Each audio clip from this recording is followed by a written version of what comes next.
Okay, take 6. 3, 2, 1, action. Hello, and welcome to Just Law, the BC Law Podcast. We're your happy BC Law student hosts. I'm Kevin O'Sullivan. I'm Lea Silverman. I'm Joanna Plaisier. I'm Tom Blakely. And we are happy to be with you. Oh, how like much of the world times have changed. Once upon a time, we would have been coming at you from a studio. We're here, though. We're still coming at you, and we're bringing everything from Zoom, yes, like most of the world. But Just Law is focused on the stories behind the law, the people and the community of which we're a part. We're talking about BC law. We're talking about what goes on for our students. We have student spotlights, but we're also talking about the issues that matter most and how we, as we form our identities and enter the world, how we're going to lead. So we're so happy to be here with you. These four hosts are having a great time already. Lea, how are you feeling about finally starting out and being able to launch Just Law? I'm feeling great. You know, this started as just a seed of an idea, and here we are, ready for the world to hear us. Special shout out to my grandparents and my parents. Thanks for listening. There was a very fortunate change in our programming when this year Joanna and Tom, as new incoming 1Ls, jumped aboard. Joanna, how does it feel to be here? You know, Kevin, it always feels good to be the fresh perspective on things. I love it, and we love having you. And now, of course, in news that I don't like to bring to you, my accent is going to get a little challenge and a little pushback from someone who also brings a certain Boston voice to the show. Tom? In my 24 years of walking the hard streets of Boston, I have heard no accent harder than that of yours truly, right? I mean, this is like, I hope the listeners can hear what we're saying, because I mean, I honestly can't half the time, but to tell you the truth, I'm living the dream. I'm glad to be here with you all and talking about issues, both the serious and, you know, at times the not so serious. Well, that's the idea, right? I think a lot of times the issues aren't taken seriously enough, but people take themselves too seriously. So we'd like to correct that balance and maybe add to that degree. This episode, this launch episode, we are talking about a competition that just happened at BC Law, a competition that actually it kind of sets us apart in a way. It's unique for 1Ls to be able to participate in competitions as soon as they get here. And for this, we're talking about the negotiations competition, and we all had a few different conversations. How do we feel they went? I know that we are having an interview with the negotiation competition winners. How did that go? You're right, Kevin. Winners we had indeed. We were able to sit down with the winners of this year's contest, get to know them, get to learn more about their strategy, as you might say, learn some more in terms of advice for future participants in the competition, and also learn more about each other. We also got to learn more about another first-year law student with our inaugural student spotlight. So we spoke to a student named Kevin Corcoran. We spoke to a student named Kevin Corcoran, and we learned more about him than I think you would ever learn in a classmate, and we may have a treat for you in the form of a rap. And we were also fortunate enough to interview the director of the advocacy programs, Professor Rosemary Daly.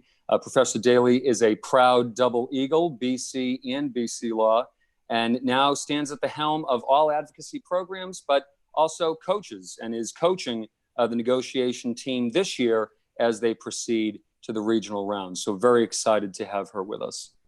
And now we're going to tune in to our interview, the negotiations competition finalists, Travis Salters and Sarah P. So we have just a number of questions, but first we'll just have you guys introduce yourselves for the folks watching back home, just kind of where you're from, where you went to college, kind of, you know, what brought you here and what we should know. I can go first. So yeah, I'm Sarah Porchatti. I'm from Middleton, Massachusetts originally, so the North Shore of Mass. I've always been here. I actually went to Bentley undergrad and I graduated. Me too. Oh, really? 19, yeah. How about you? Yeah, graduated December 2019. Oh, okay. I graduated a semester early. Oh, wow, I had no idea. Yeah, so I went to Bentley undergrad and I just worked for 6 months in Cambridge at a startup doing HR, and then I'm here now. Travis Salters. And I went to Penn State University. I'm originally from the greater Philadelphia area. Spent several years in Atlanta, Georgia, where I taught with Teach for America, and then started a nonprofit down in Atlanta called Next Generation Men and Women. And then did some other education and community development work in Georgia before coming to Boston. Cool. Very cool. Awesome. It's good to get to know you guys. Yeah, I know it's weird from like our group me. It's like these are like people whose like names you see, but you never really get to meet everybody. And so it's good to be able to do this and to meet you guys and talk about this negotiation contest. So I was in it. I think it seems like everybody was in this thing. I mean, I guess I can only speak for myself. It was definitely interesting. I mean, I think that for a lot of people, like it was enjoyable, but it was also a little bit, maybe uncomfortable is the right word. Like I think that like being kind of thrown to the sharks just a few weeks into the semester and arguing with people you see during class might not necessarily be the most comfortable thing, but it was interesting to be able to do that. So I guess the first question I would ask you guys is kind of what brought you to the competition? Was it just kind of like everybody's doing it, or was there like something about it you really liked, or kind of what made you want to sign up? I don't mind going first. I did not want to sign up at all. I didn't want to do it at all. I started law school. Everyone seems to know what they're doing here. I don't know anything. I feel like I was like, oh my God, another email. Like we have to do this. And so I signed up begrudgingly, thinking like I must do this because everyone else is going to do this and I have to. And then I did the random selection for a partner. And I was like mad about that too, because I just felt like everyone knew each other. Like I was nothing against Travis. I was excited when we got partnered, but in my head, I was like, everyone's going to have a partner already. And I'm just picking someone randomly, but it all ended up working out really well. Not everyone had a partner. So a lot of people went in random. So that's why I signed up. Yeah. And I would say for me, I was looking forward to it. I'd heard about it right before the competition. So once I came to BC, but I'm fully remote. So I don't have the opportunity to meet a lot of my classmates, let alone the entire class. So I looked at it initially as just an opportunity to start meeting some new people, start putting some, faces to names that I'm seeing in group meets and on email chains and everything else. So I looked at it as a social endeavor at first. But then when I got into it, I was very happy. I was with my partner, and we both wanted to win. after the first round. So then it became a little bit more competitive after that. Yeah. Cool. Yeah. So did you guys hear about negotiations prior to the semester starting? In that, like, do you hear about it? Do you know what it was about, what you'd be doing, or was it completely blank slate? I don't think I knew what it was about. I think my section, again, I can only speak for mine, definitely had a buzz about it. And like everyone was intimidating to me the first week because I was just like, I don't know anyone. And why does everyone know about things I don't know about? And I just felt like out of the loop. So then I got the email being like, oh, sign in for the info session. And I sat through it and I was like, I mean, like Travis had a much more pleasant reaction to it. I was so not, I guess, nervous, but also just like stressed about it because I felt like, I don't know how to negotiate. Why am I doing this? And so I just took the buzz and went with it and signed up. Yeah. Cool. Awesome. So you guys kind of already, alluded to it a little bit, but just in, terms of selecting a partner, kind of having like a random matchup there, kind of what was your, experience with that, getting to meet, Sarah, meeting Travis and so forth as you went along? Because I guess for me, I also, picked a random partner for mine who was also a fully remote student. It was interesting. Like, I think it was on the one hand, an opportunity to, meet somebody else from a different place and also kind of begin the semester and kind of have somebody to talk about it with different things. But at the same time, it's interesting kind of when the rubber hits the road and the lights are on and you're, here we are, we're debating go, just kind of seeing different people's styles and kind of how people tend to react to these things. So how was that, kind of relationship work out, given that you didn't really know each other before getting started? I would say, one thing that worked well for us is that we took a lot of time outside of the competition to meet and to connect. And, at first it was kind of awkward because it was over Zoom. It was at the beginning of the semester. We were already swamped with work, so there were those dynamics. But to be honest with you, after like the first week or two, the chemistry just clicked. And we were able to just, first relate on the overwhelming schoolwork. at the beginning of our conversation, and then we'd get to the negotiation. So it was very pleasant. And you know, our personalities clicked in a lot of ways, our skill sets, and again, our desire to win. You know, I'll never forget, like, the second time we met, Sarah said, you know, I want to win this thing now. Like, after we had gone through the negotiation, after the first round, we had an idea of what it was. And after she said that, I was like, yeah, let's go for it. Yeah, I would just piggyback off of that and say, we met the first time, and I don't even think Travis knows this. The first meeting we had, I had Zoom issues, which I think was an obvious, but I had not fully read the prompt. And so, so he like had so much to say, and I was like, oh, damn, I didn't read it. And so I then, like, after because I was swamped. Like, I felt unprepared for the workload. So when that first meeting came around, I just wasn't ready. And then after our first go at it, and I obviously prepared afterwards, and we talked again, I was like, oh, wait a minute, this can be so good. We can do this. So we were like, wait a minute, this is easy. We got this. And so we kept on to like a confidence, maybe a false confidence at times on my end. And we just worked with it. And after the first round and that second meeting we had, I was like, yeah, we're already doing it, so we might as well fully commit. I mean, it's great to have, it seems like you guys had a really good balance. I mean, I'm sure you did to get to as far as you all did. But what I'm interested to know is, how do you feel like your relationship evolved from that first day when you competed to where you got in the finals? Like, I'm sure there's a lot of balance, give and take that you have to figure out with your partner, especially difficult over Zoom because you can't really read that body language. So how did you all deal with that? I think it came down to our team strategy. Like, we naturally kind of gravitated towards different like elements in our strategy. For instance, just as an example, like opening statement stuff, like who was going to speak first. Like, Sarah was very adamant that I spoke first for some reason. Like every time. It came up every time. So I spent a lot of my time thinking of, all right, how do we want this to start? What tone do we want to have going into this? But Sarah was amazing at coming up with different options and different packages and the different variables and organizing in a chart that made it, you know, helped me understand the content as well, which of course informed the opening statement. So we kind of gravitated towards different strategy elements, which helped. Cool. Yeah, I would say so. I think that the judges picked up on the fact that both Travis and I had very well-balanced traits that ended up working to our advantage in our arguments. Where Travis would balance something out, I would then couple it with balancing out another part of the argument. So I think that was where we ended up getting really lucky. Cool. Awesome. And then the next question is just kind of going off of that. Would you guys say that, you know, you're introverted or maybe more extroverted by nature? Because I think one of the interesting things or maybe, unfortunate things about, you know, the contest is you just kind of, you know, go from round to round, like I can relate to this myself. And you get into the thing, your judge says, okay, you know, here we are, I'm so-and-so. And you'd start and kind of seeing those kind of contrasting personalities, I think was cause for dismay from some. Like, I know some of the rounds I was in were, a little bit heated maybe sometimes, but what would you guys say about that? Are you more, you know, introverted, extroverted? Kind of how would you describe your, you know, sort of the attitude you were bringing to these negotiations when you first, met who you were negotiating against? I guess I can start on this one.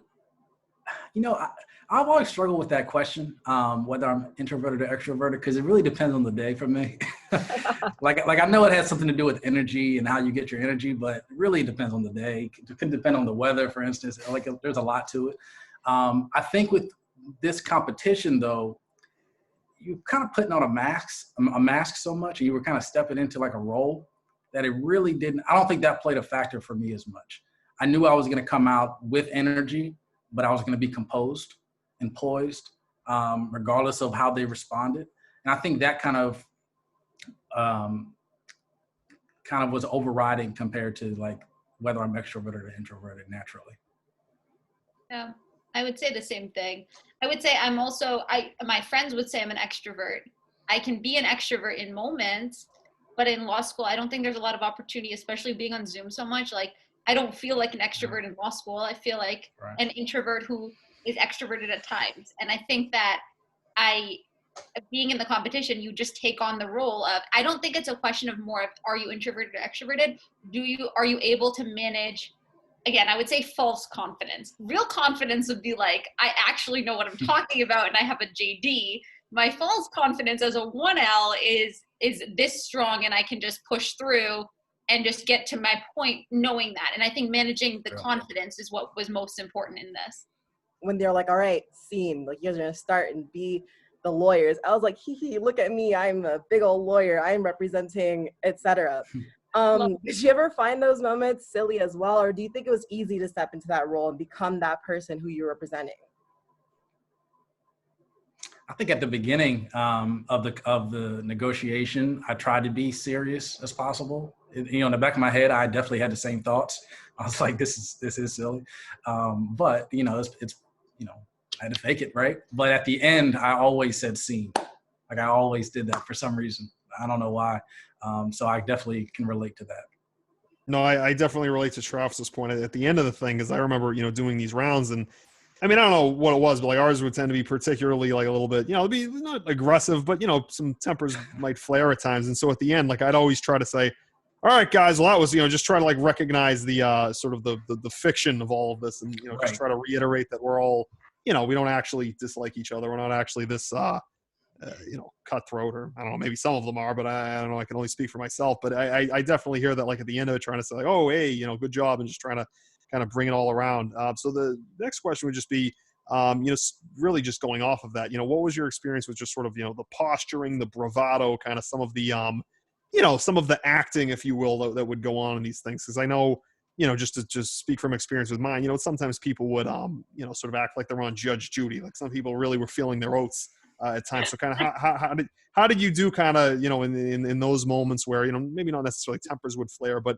the acting and sort of the fiction of all this, and needing to really, present a good, front, and really, stand up for, what it is you were negotiating for? Like, how would you do in kind of those more perhaps intense, as you might describe them, moments of the negotiation? I think that's a really good question. I think that this might be a little too general and other people may disagree with me, but I think that the strategy we went with, and we did win, so I feel like it ended up in different people, like different groups of people, it worked. So I don't know if that actually was just lucky, right? It could have been. Definitely. Ironically, we got groups of people that all fit this, but we killed them with kindness at times. And I don't even know if we were actually nice. We just, I don't think we ever did that of like, are you serious? Are you kidding? Are you like being like super snarky? And we had someone, I think at one time, that was like a little snarky with us once. And we both just, we didn't flinch. And I think that that's what saved us. Because if we had fallen for the snarkiness felt like a trap. And it was like, no one's actually mad at you. It's not it's not their lives that are at stake here. They just are thinking of themselves as lawyers. And they're like, oh, if I do it like this, it'll catch them off guard. And we tried our best not to fall for those. Yeah, I mean, I think it's just like that professionalism switch, right? Like, yeah. I don't think it was any different than that. Like the same way that, I may be, if I'm on call in class, was how I kind of presented in the negotiation competition. It's just like being professional. Like I'm not going to be emotional at all. I'm not going to have a certain reaction. And then I turn that switch off afterwards, and I think that's the only acting. Like I'm not the same person I am in class as I am on the golf course with my buddies. So that's a bit of a natural switch, it seems. That's amazing. Great to hear. So I just want to ask on how you two felt in your experience as a whole with negotiations. I heard Sarah mention that it was kind of tough to balance it out with the readings. I know I felt the same way. I had, a whole stack of readings for civil procedure, but now I got to figure out how to get this guy to separate from his company amicably. So like, how did you, even outside, how do you feel about the experience just in general? I ended up, I obviously sounded so terrible when I first talked about it. I think after the first time, I ended up loving it. It was like, it really built, I ended up joining, like the group that runs it afterwards. And I was so happy because I felt like it really was like an authentic addition to an organization for me, because I really felt like I gained a sense of like purpose here that I didn't get just from being in class. I felt like as I was doing it, I was doing something that is why I wanted to go to law school. Like, I didn't know I loved negotiating as much as I really do, but it really sparked that for me. And I was happy about it. So it almost was like, you know, when you used to do a sport after school that you loved and it was a great distraction, it felt like that for me. So I was happy again, of course, like by the end of the week, I was like, oh my God, another one of these, but it was worth it. It was well worth it. What advice, strategies, tips, obviously having, been quite successful at this, would you give to people who are entering the competition next year? And it could be in terms of anything, just kind of what advice would you give maybe if you had to, do again? I mean, you might not do it again because it seems like it worked well the first time. But what advice or strategies or tips or anything would you guys give to, students who are going into this contest next year? Yeah, definitely just a few tips. I think the number one thing that I wish I would have emphasized earlier in our conversation is just to learn from your opponents. I think the reason that we won, and I've told people this that have asked me over the last week or two, like, how did y'all do it? One, it's a lot of luck because there's a lot of talent at BC. So there's nothing, special, like it's just, we performed well in that moment. But two, we learn so much from our opponents every week. So we owe a lot to them for why we eventually were successful. Things that they did well, things that they could have done better. So like during that reflection period after the negotiation, definitely pay attention to those reflection conversations. So that you're not just learning from your own mistakes, you're learning from somebody else's mistakes as well, or, their glows. The champions, as it were, of the fall 2020 negotiation contest. Congratulations to you both again. Thank you for coming on. We enjoyed asking these questions. And now we're going to listen to our student spotlight with Kevin Corcoran.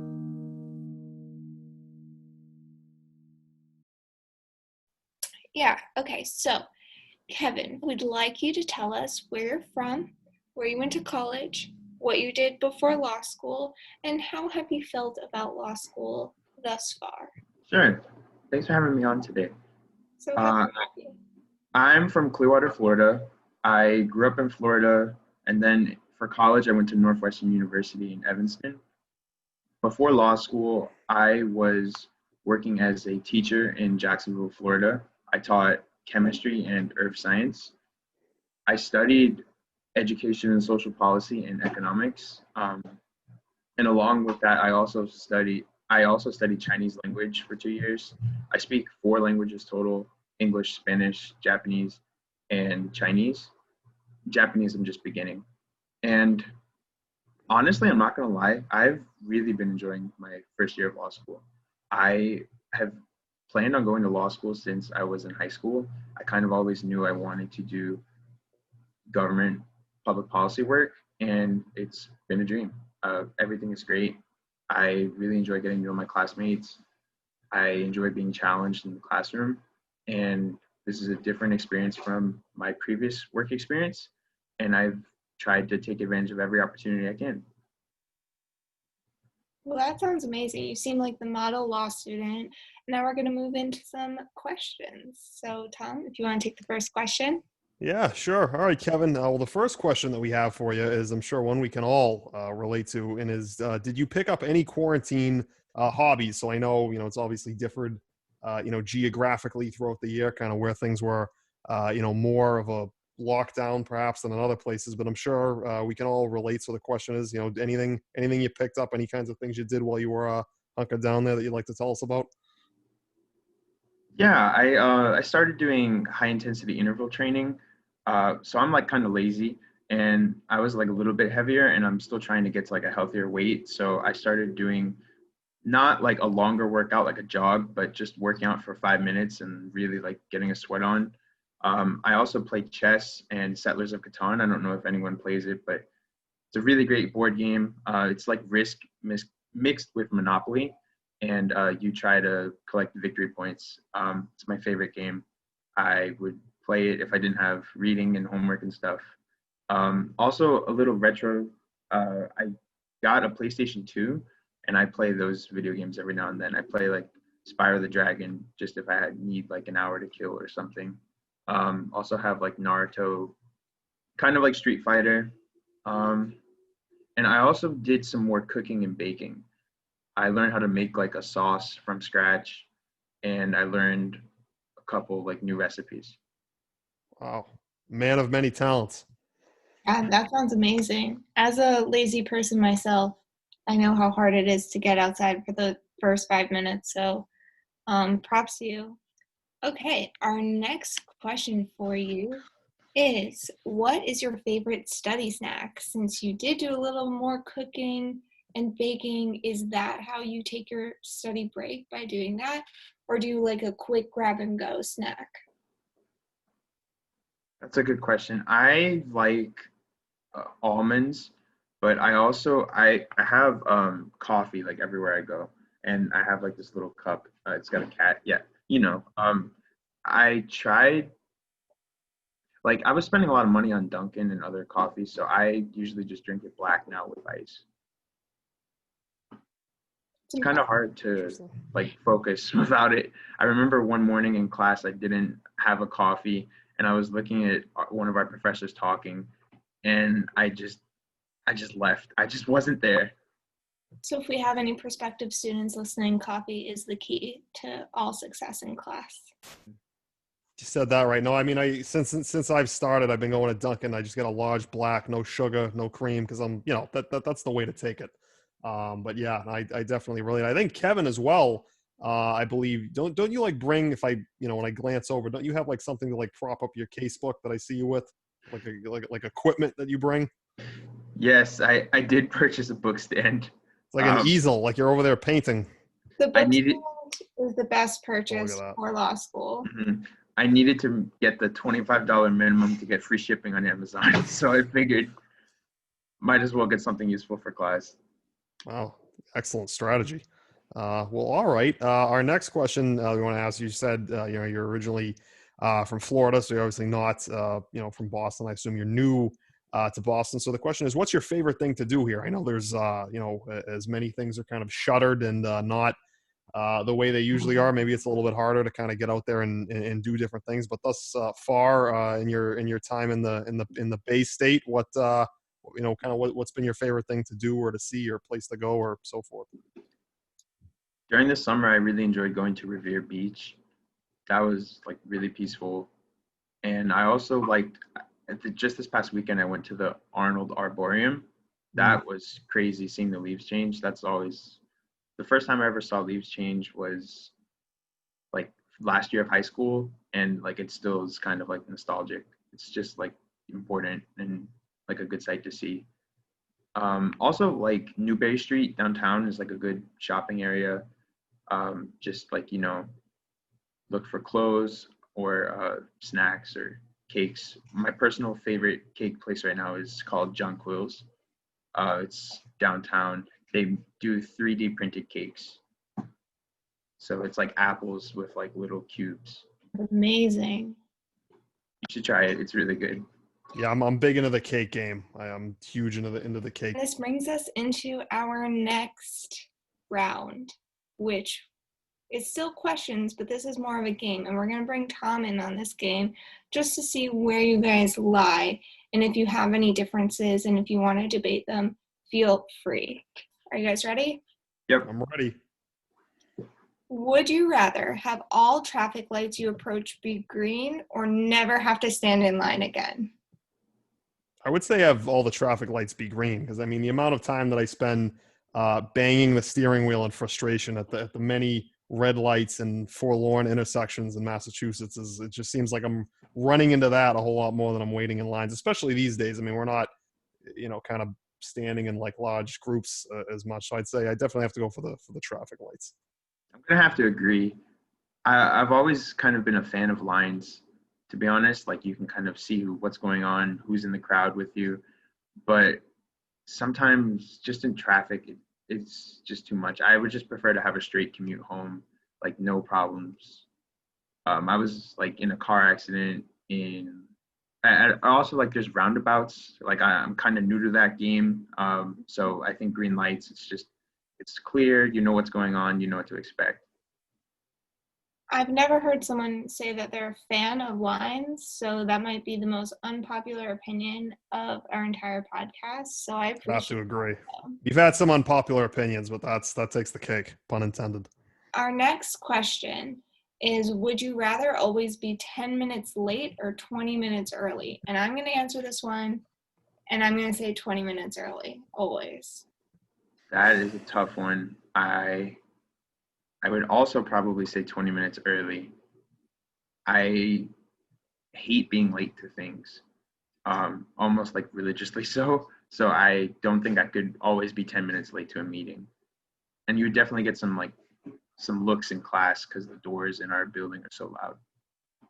Yeah, for sure. I'd have to agree. I mean, even though it'd probably be like uncomfortable and kind of annoying to be 20 minutes early, I mean, I'm sure there's like a lot of things where you really don't want to be 10 minutes late. So I think it's kind of a trade-off there. So I guess 20 minutes early.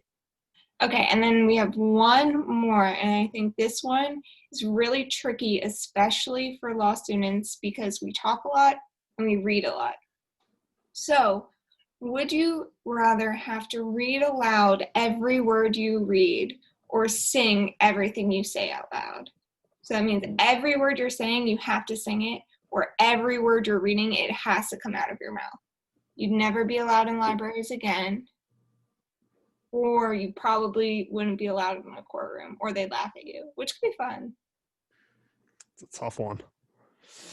Can I rap? Mm-hmm. Does it have to be singing? No, I'd accept rapping, a la Hamilton. Okay, then I would definitely choose singing / rapping because in my past life, I had a amateur career as a freestyle rapper. So I definitely would prefer to do that. I think a judge might find me more convincing if what I say rhymes. Kevin, you can't throw that out there and like not demo it for us. Like now we need to hear something. Yeah. The choice was read aloud every word you read or sing everything you say out loud. And that might be a little confusing, like the lines of a cloud. But nevertheless, don't distress. If you say everything that you need, then the judge will have to agree. Holy smokes. He's dropping bars for us. Look at that. Amazing. Thanks. Tremendous, like 8 Mile over here. One last question real quick. If you had like a rap name, what would it be? Oh, my rap name is Corkscrew. That's the right answer. Thank you. Because his last name is Corcoran, right? Right. Yep. Mm-hmm. I just want to put that out there. Well, that's all I have for this segment. Thank you so much, Kevin, for coming on. I am happy to introduce Professor Daly, Professor Rosemary Daly. She is queen of the advocacy competitions and my own personal coach throughout many of them, whether it was client counseling or helping out now with moot court. But you'll hear all about that in the interview. So please stay tuned. We look forward to it and enjoy. Hello, Professor Daly. And welcome. Hello, Kevin. How are you? I'm doing great. Thank you. I'm doing great. You're the first inaugural interviewee of the Just Law podcast. How does that make you feel? I am so incredibly honored, and particularly to be interviewed by you, one of my favorites. Oh, I appreciate that. You're too good. You're too kind. This is pretty exciting. We've been trying to get this podcast going for a while, and now to launch. And there's going to be so many great conversations. Obviously, sadly, it's a very tough time, a tragic time for a lot of people, and really for our whole country. But to be able to have this and have this platform to talk about what's most important and to share these stories and to get the humanity of the law and of BC law, that's pretty good. We're pretty blessed and fortunate to have that. Oh, we are. I'm, as you know, I'm a double legal myself, and BC means a lot to me and to my family. I have 6 brothers and sisters, and 5 are BC grads, and my in-laws, and so we're an old BC family. But I think one of the best things about BC is the community, the fact that we really care about each other and we Amen. Stick together, and it's really what makes it so incredibly special. And I'm not just saying that. I really and truly mean that. So I'm really excited about this. I want to start by saying, first of all, thank you so much for coming on. This really means a lot. And as you said, it does mean a lot to me personally, because our relationship goes back to 1L, goes back to starting law school, which is pretty cool. I love that we've been able to have this all 3 years, when we were in person, over COVID, over Zoom. We still have this. And for me, my law school experience has been exactly what you just said. BC Law has been there for me, and that community is so strong and has enriched me and has allowed me to grow as a person and as a lawyer. There's been a lot of development and formation and identity building there, so I love it. And obviously, since we're talking about advocacy competitions, who's better to talk to than the Queen herself? Director and one of the stars, one of the all-time client counseling stars, Mr. O'Sullivan. I don't know about that, but I will say, Director of Advocacy Competitions, you've done it all. You also, of course, said your own experience at BC Law. You're a double legal, BC Law. Your family's deeply enmeshed in it all. Maybe just briefly, what has that meant to you, and how was your law school experience? And how does that compare now when you're on the side of the faculty? It really is an extension of my personal experience, both undergrad and the law school. And I'm going to go off on a little tale about my first year as a first-year student. And I had come after I'd gone to graduate school, and I had 2 young children, very young, that were preschool age. Wow. And I can remember this was the first or second week of BC Law School first year. And one of my children was having surgery at Floating Hospital in Boston, Children's Hospital. And so I had to miss class. And in those days, we didn't have computers and e-phones or, email or any of that. And so it was all notes. And those students from first year, I looked at Newton, were driving out, bringing me notes, bringing me things to make sure that I didn't miss anything. Wow. And you hear about law school being so competitive. Of course it is. But the fact that they would go to that trouble and make sure I had this and bring books and make sure I had the notes, and I've never forgotten it, and they're still my friends to this day. We have a great relationship. Some of them actually have children now who are in the undergrad school, and I'm the person, the medical contact if they're living in Florida or whatever, and something happens, they need some money or they need something. I'm the resident go-to mom for all these undergrad students. Isn't that amazing? I just love to hear that, because that is the goal for us. This is the point and purpose of Just Law. The point and purpose of this podcast is to explore the humanity and the leadership of the law. And what I mean by that is that everyone, more than ever, I hope we realize it is an all hands on deck moment. It truly always has been, but it certainly is now. And we at BC Law want to, need to, should be, can be leaders in this field, doing what is right, and bringing all of that to the law and to your presentation, to your advocacy, is extremely important. You are the director of advocacy competitions. Your role has expanded over the years and has changed, especially now with COVID. I mean, you and I, and we'll get into this more, coming into law school, knew that I wanted to embrace and engage in as much experiential learning, taking as many clinical and hands-on real lawyering experiences and lessons and seminars and whatever form it took. I wanted to be involved in it. So you and I have known each other from negotiations to client counseling, now to moot court. We've really spanned it all. But do you want to just speak a little bit to your role as director, and then all the different roles that you've had within that? You've coached client counseling. This year, you're coaching the negotiations competition finalists in their regional rounds. So just what has your role been, and how has it expanded? Well, typically it's to be the director of the advocacy programs, which do encompass negotiation, like you said, which is the first competition that you experience as 1L at BC Law School. So it's really your introduction to lawyering, really, and to get your feet wet, to see what it really means to have a client, to work with another counsel, and then really to see when you have alumni judge, how you interact with somebody in the judging position, how well you take constructive criticism, all of those things you kind of learn as you go on. Thinking ahead, planning for your client, all of those. So it's a really wonderful thing in terms of lawyering skills. Later in the show, we'll be interviewing the negotiation competition winners, who now you are coaching for their national competition in the regional round.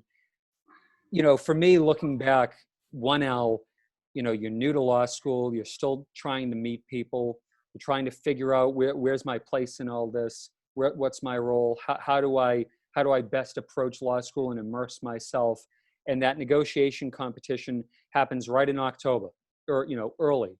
And like you said, Professor, all of a sudden you have a teammate, you're meeting people from your section, from other sections, people that you have class with, and you're being able to see people outside of the courtroom and really get to know them. You're practicing, you're talking about things that are, you know, intellectual and serious.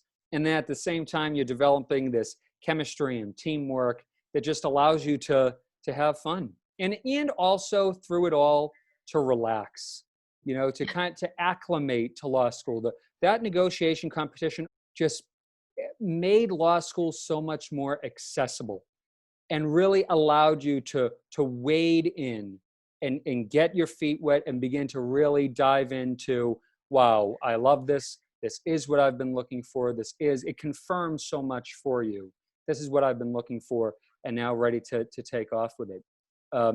Like you said, this year, 192 students, 96 teams competed in the negotiation competition. And that's one of the things too, particularly with COVID, where some of the students aren't on campus, and I'm not on campus myself, and we're doing things remotely. The competitions really do provide them a way of meeting other people within their sections and feeling connected to the community. And it allows the alums, who are incredible. I mean, we have such an alumni turnout to judge all these competitions, and without them, we wouldn't be able to really run them at all. But just to see, particularly with this year's negotiation competition, we had 192 of the first year students come out. That's amazing.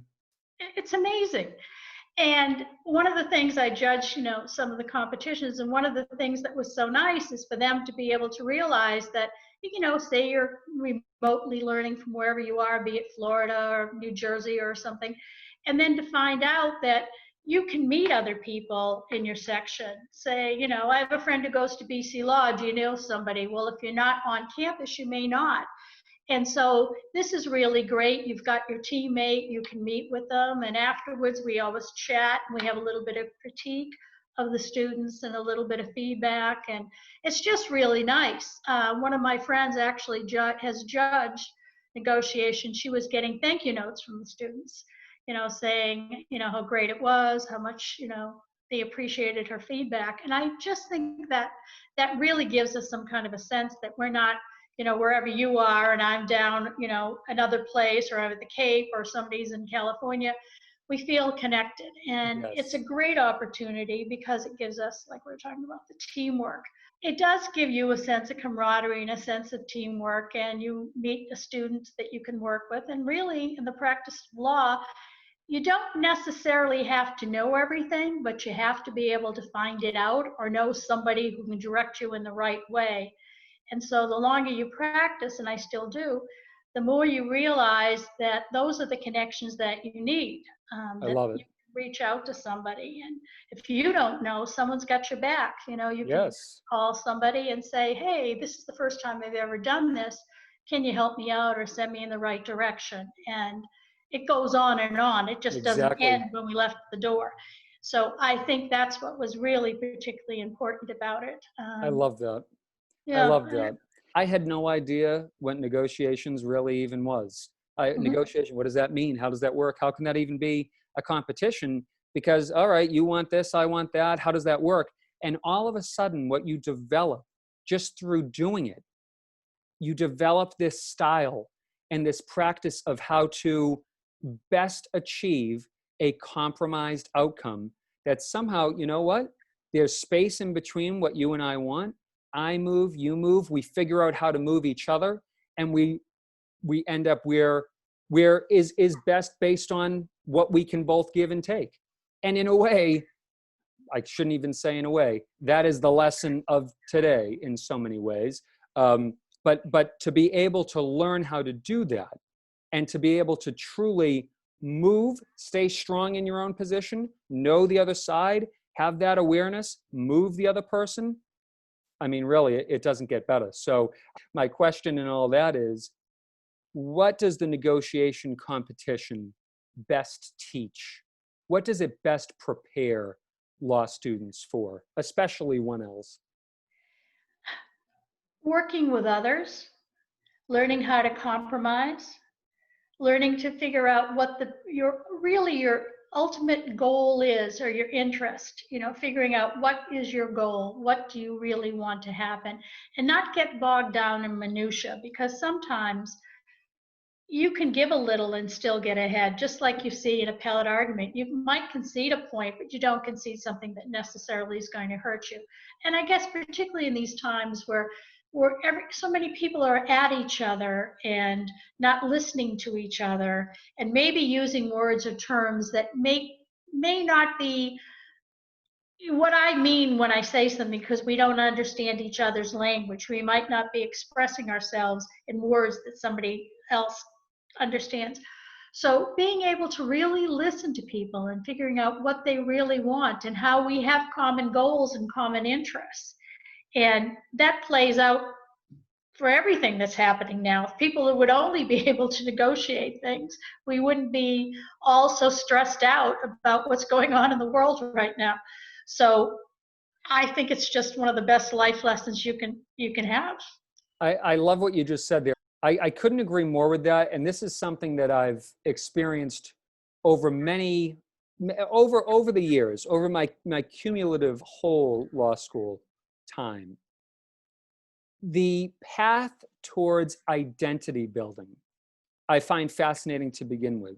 But when we really begin to think of formation as a person, identity as a person, but also formation and identity as a lawyer, it's very important. Like I say, I really didn't know negotiation competition. What exactly does that mean?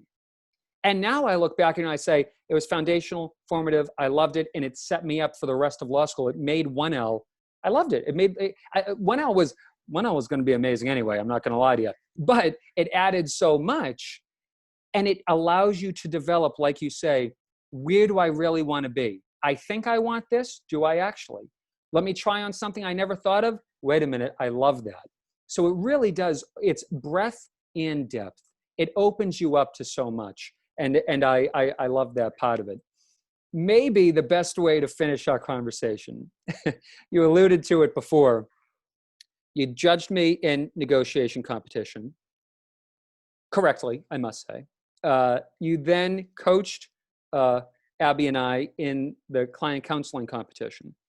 We get into the regional round, we make it to the next day. I think you told me to be there at 8 in the morning, and I may or may not have showed up, at 9. What is your recollection of that? And you told me a story about another ADA that you worked with and what the judge said to him. Do you maybe just want to recount that story for the listeners? A coworker very similar to you in demeanor and personality. This is years ago. And we had been in Cambridge District Court, and we were in the first session, and the judge used to call, instead of call by the assistant district attorney, and they'd say, okay, courtroom 1, courtroom 3, and they're calling this person, and the judge, female judge on the bench, happens to look up and said, may the record reflect, we're supposed to be in court at 9 o'clock. It is now 9:06, and Mr. So-and-so is now moseying into the courtroom. And from that day forward, he became known as Mosey. And last I heard, he was an assistant U.S. attorney in the Southwest. See? And had done incredibly well. It does good for you. It does well for you. You're going to be okay. That to The me. rest of us were having a heart attack, but nothing ever fazed him, you know. It was See, like high noon inspiration. and the saloon doors opened and he comes moseying in. And that is the story you told me when I maybe perhaps similarly moseyed, sauntered in and said, "Hey, how's everything going? You ready to go? I'm ready to do this." And I was like, ah. I love it. I love it. And now somehow, I don't know why, Professor. I don't know if you did something in a past life, but you've had to teach me in moot court and coach and moot us there. I mean, really, I'm like a bad penny. You just can't get rid of me. I've done my purgatory. I'm going right to heaven.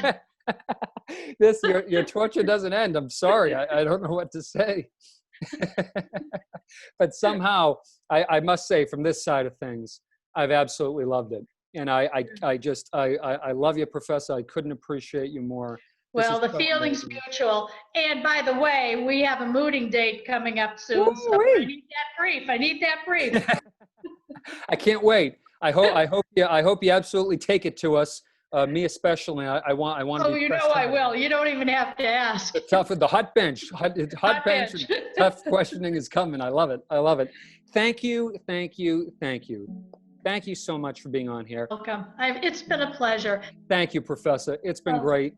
And thank you for the interview and Just Law Podcast. Just getting started.